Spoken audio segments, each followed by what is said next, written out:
বিপদে যখন মুমিন পড়বে তখন বিপদে আল্লাহ তাআলাকে ডাকবে।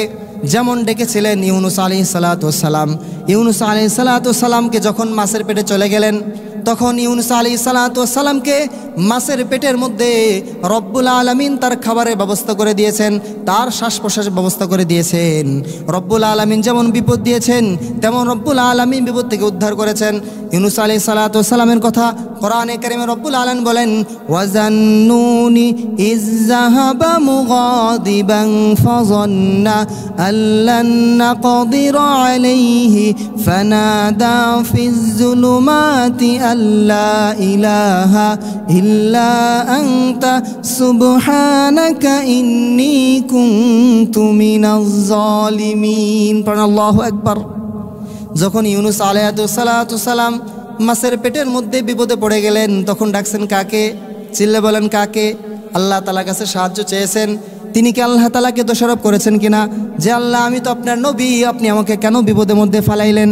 আমি তো আপনার নবী, আমাকে কেন মাছের পেটের মধ্যে ঢুকাইলেন? তিনি কিন্তু আল্লাহকে দোষারোপ করে নাই, আল্লাহকে আঙ্গুল তুলে কোনো কথা বলেন নাই। কিন্তু আমাদের মধ্যে এমনও আছি, রব্বুল আলামিন কোনো একটা বিপদ দিলে আমরা সঙ্গে সঙ্গে আল্লাহ তাআলার দিকে আঙ্গুল তুলি। আল্লাহ দুনিয়ার মধ্যে কি আমাকেই দেখলা বিপদটা দেওয়ার জন্য? সুতরাং বিপদে একমাত্র ধৈর্য ধারণ করব, আর বিপদের মধ্যে ডাকবো একমাত্র আল্লাহকে।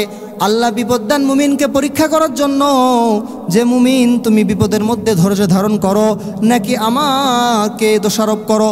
নবী আলাইহিস সালাতু ওয়াস সালাম যেমনভাবে আল্লাহ তাআলার কাছে বলেছেন, লা ইলাহা ইল্লা আনতা সুবহানাকা ইন্নী কুনতু মিনাজ জালিমিন।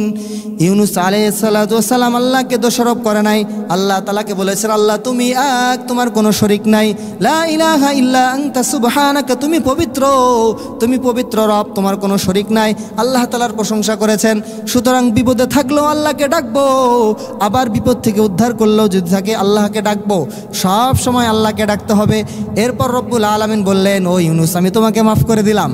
এরপরে শুধু ইউনুস আলাইহিস সালামকে মাফ করছেন তা নয়, পরের অংশে রব্বুল আলামিন বলেন, ফাস্তাজাবনা লাহু ওয়া নাজ্জাইনাহু মিনাল গাম্মি ওয়া কাযালিকা নুনজিল মুমিনিন।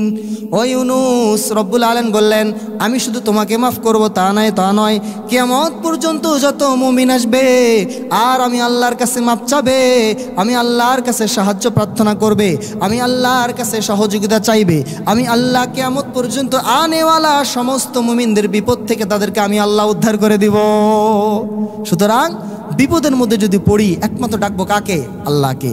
কিন্তু আমরা আমাদের ছোট্ট সন্তান যদি মারা যায় সঙ্গে সঙ্গে বলি, আল্লাহ এতগুলো সন্তান রয়েছে, কারো সন্তান তোমার চোখে পড়লো না, আমার সন্তানটাকে চোখে পড়লো।